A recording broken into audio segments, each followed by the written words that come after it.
Sagarmatha glacier पानी भवका पृथ्वीमा सबैभन्दा शुद्ध स्रोत। विषय पिउन योग्य पानीको विश्वव्यापी अवस्था र नेपालको हिमनदीको पानी निर्यात गरी देशलाई धनी बनाउने विस्तृत कार्ययोजना। 1. पृष्ठभूमि। प्रकृतिले हरेक भूगोललाई केही न केही विशेष उपहार दिएको हुन्छ।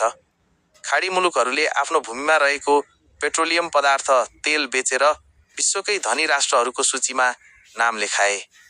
नेपालको सन्दर्भमा प्रकृतिले हामीलाई विश्वकै सर्वोच्च शिखर सगरमाथा र हजारौं हिमनदीहरू उपहार स्वरूप दिएको छ। विश्व बजारमा अहिले शुद्ध पिउने पानीको अभाव बढ्दै गएको छ। तसर्थ नेपालले आफ्नो अपार जल भण्डारलाई ब्रान्डिङ गरी विश्व बजारमा बेच्न सकेमा नेपालको अर्थतन्त्रमा कायापलट हुन सक्छ। 2. पानी सम्बन्धी विश्वव्यापी र नेपालको तथ्याङ्क।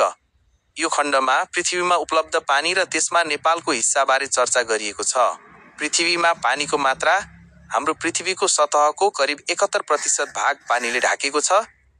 तर यो सबै पानी मानिसको प्रयोगका लागि योग्य छैन। पिउन योग्य पानीको मात्रा पृथ्वीमा उपलब्ध कुल पानीमध्ये करिब 97% पानी महासागर र समुद्रमा छ, जुन नुनिलो भएकोले पिउन मिल्दैन। बाँकी रहेको केवल 3% पानी मात्र पिउन योग्य मृदु जल छ। त्यो 3% पिउन योग्य पानी मध्ये पनि करिब 68.7% पानी हिमनदी र ध्रुवीय क्षेत्रमा हिउँको रूपमा जमेको छ। करिब 30.1% पानी जमिन मुनि भूमिगत जल छ। मात्र 0.3 देखि 1% पानी मात्र नदी, तालतलैया र सिमसार क्षेत्रमा मानिसले सजिलै प्रयोग गर्न सक्ने अवस्थामा उपलब्ध छ। नेपालमा उपलब्ध पानीको हिस्सा विश्वमा उपलब्ध कुल जलस्रोतको भण्डारका हिसाबले नेपाल निकै धनी छ। विश्वको कुल पिउन योग्य पानीको करिब 2.27% हिस्सा नेपालमा रहेको अनुमान गरिन्छ। नेपाललाई एसियाको पानीको ट्याङ्की वा तेस्रो ध्रुव पनि भनिन्छ, किनकि यहाँ 6000 भन्दा बढी नदीनाला र हजारौं हिमनदीहरू छन्। हिमालबाट पग्लिएर आउने पानी खनिज तत्त्वले भरिपूर्ण र स्वास्थ्यका लागि अमृत समान हुन्छ। 3. नेपाललाई धनी बनाउने विस्तृत कार्ययोजना। खाका। अरबले तेल बेचे जस्तै नेपालले पानी बेचेर धनी बन्नका लागि निम्न बमोजिमको रणनीति अपनाउनुपर्छ। क. हिमालयन मिनरल वाटरको अन्तर्राष्ट्रिय पहिचान। ब्रान्डिङ। नेपालको पानी साधारण पानी होइन, यो जडीबुटी छोएर आएको र हिमालको काखबाट निस्किएको शुद्ध पानी हो भनेर विश्वलाई बुझाउनुपर्छ। रणनीति। नेपालको पानीलाई विश्वकै स्वच्छ र प्राकृतिक खनिजयुक्त पानीका रूपमा प्रचार गर्ने। लक्षित बजार।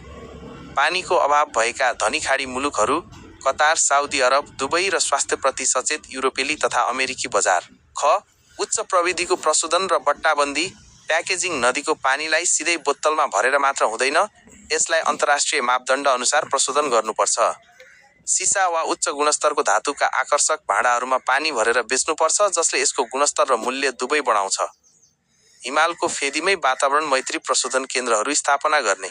ग. पानी निर्यातका लागि विशेष पूर्वाधार। पानी ढुवानी महँगो पर्न सक्छ, त्यसैले यसका लागि विशेष बाटो र माध्यम चाहिन्छ। रेल र पाइपलाइन। छिमेकी देश भारत र बङ्गलादेशसम्म पानी पुर्याउन ठूला पाइपलाइन वा रेल मार्गको प्रयोग गर्न सकिन्छ। हवाई मार्ग। युरोप र अमेरिकाका महँगा होटलहरूमा पठाउनका लागि प्रिमियम, अत्यन्त महँगो पानी जहाज वा विमान मार्फत पठाउने। ग. मूल्य निर्धारण र अर्थतन्त्रमा योगदान। 1 लिटर साधारण पानीलाई 20 रुपियाँ पर्छ भने नेपालको हिमालयन ग्लेसियर वाटर हिमनदीको पानीलाई अन्तर्राष्ट्रिय बजारमा 5 देखि 10 डलर, करिब 600 देखि 1200 रुपियाँ प्रति लिटरसम्म बेच्न सकिन्छ। यसबाट प्राप्त हुने विदेशी मुद्राले नेपालको व्यापार घाटा कम गर्नेछ। पानी उद्योगमा हजारौं नेपालीले रोजगारी पाउनेछन्। न. दिगोपन र वातावरण संरक्षण। पानी बेच्ने नाममा मुहान नै सुकाउनु हुँदैन। वातावरणलाई असर नपर्ने गरी निश्चित मात्रामा मात्र पानी दोहन गर्ने। हिमाल र जलाधार क्षेत्रको संरक्षणका लागि आम्दानीको केही हिस्सा वन जङ्गल संरक्षणमा खर्च गर्ने। 4. निष्कर्ष। जसरी मरुभूमिको बालुवामुनि लुकेको तेलले अरबका देशहरूको भाग्य बदल्यो, त्यसरी नै नेपालका हिमालबाट बग्ने कञ्चन पानीले नेपालको भाग्य बदल्न सक्छ। विश्वमा पिउने पानीको सङ्कट बढ्दै जाँदा नेपालको पानीको माग आकाशिने छ। केवल खाँचो छ त स्पष्ट नीति, उच्च प्रविधिको प्रयोग र विश्व बजारमा हाम्रो पानीको सही प्रचार प्रसारको। हिमालको पानी नेपालको जिन्दगानी भन्ने नारालाई अब हिमालको पानी नेपालको आम्दानीमा बदल्ने बेला आएको छ। यसै ऋणको अन्त्य र राष्ट्रिय गौरवका आयोजना, विशेष गरी पानी निर्यातका लागि डायमन्ड भिसा मार्फत लगानी भित्र्याउने रणनीतिक योजना। 1. पृष्ठभूमि र समस्याको पहिचान। नेपाल अपार जलस्रोतको धनी भए तापनि यसको उपयोग गर्न चाहिने पूर्वाधार विकासमा सधैँ पछाडि परेको छ। हालको अवस्थामा देखिएका मुख्य समस्याहरू निम्न छन्। पुँजीको अभाव, ठूला आयोजना, रेल, पाइपलाइन उद्योग बनाउन अर्बौं डलर आवश्यक पर्छ, जुन नेपाल सरकारको नियमित बजेटले धान्दैन। विदेशी ऋणको भार, विकासका लागि लिइने वैदेशिक ऋणले भावी पुस्तालाई थिचिरहेको छ।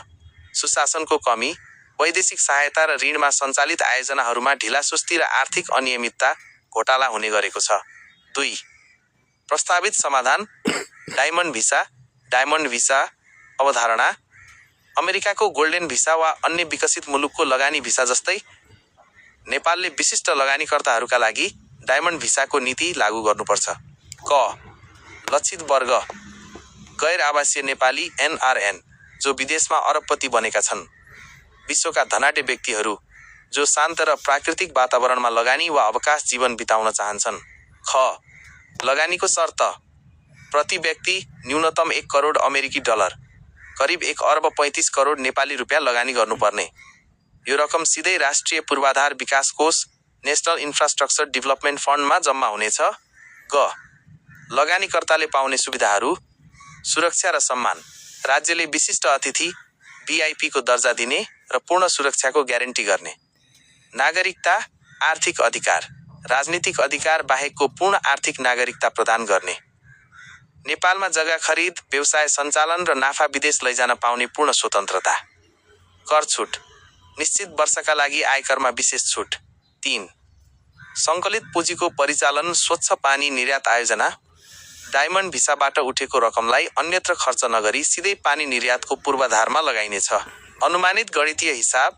यदि विश्वभरका मात्र 500 जना अति धनाढ्य व्यक्ति वा NRNले यो डायमन्ड भिसा लिए भने 500 जना गुणा 1 करोड डलर बराबर 5 अर्ब अमेरिकी डलर, करिब 6 खर्ब 75 अर्ब नेपाली रुपियाँ। यो रकम निजगढ विमानस्थल वा पूर्व पश्चिम रेलमार्ग जस्ता आयोजना आफ्नै पैसाले बनाउन पर्याप्त हुन्छ। यस सन्दर्भमा यो रकमलाई निम्न क्षेत्रमा लगानी गरिनेछ। 1. हिमालयन वाटर पाइपलाइन, हिमालदेखि सिमानासम्म ठूला पाइपलाइन बिछ्याउन। 2. अत्याधुनिक प्रशोधन केन्द्र, अन्तर्राष्ट्रिय मापदण्डको पानी प्रशोधन उद्योग स्थापना गर्न। 3. कार्गो रेल विमान, पानी ढुवानीका लागि विशेष रेल र कार्गो विमान खरिद गर्न। 4. भ्रष्टाचार नियन्त्रण र पारदर्शिताको संयन्त्र, तपु घोटालाको समस्या रोक्न यो कोषको सञ्चालन सरकारी कर्मचारी तन्त्रबाट मुक्त राख्नुपर्छ। स्वतन्त्र प्राधिकरण, यो कोष सञ्चालन गर्न लगानीकर्ताहरूकै प्रतिनिधित्व हुने गरी एउटा उच्च स्तरीय स्वायत्त प्राधिकरण गठन गरिनेछ। ब्लकचेन प्रविधि, हरेक पैसाको हिसाब पारदर्शी बनाउन आधुनिक डिजिटल प्रविधि ब्लकचेन सिस्टमको प्रयोग गरिनेछ, जसलाई लगानीकर्ताले आफ्नो देशबाटै हेर्न सक्नेछन्। 5. राष्ट्रलाई हुने फाइदा। ऋणमुक्त विकास, विदेशी ब्याङ्कसँग ऋण माग्नु पर्दैन, ब्याज तिर्नु पर्दैन। प्रविधि हस्तान्तरण, धनाढ्य लगानीकर्तासँगै आधुनिक प्रविधि र व्यवस्थापन कौशल पनि नेपाल भित्रिन्छ।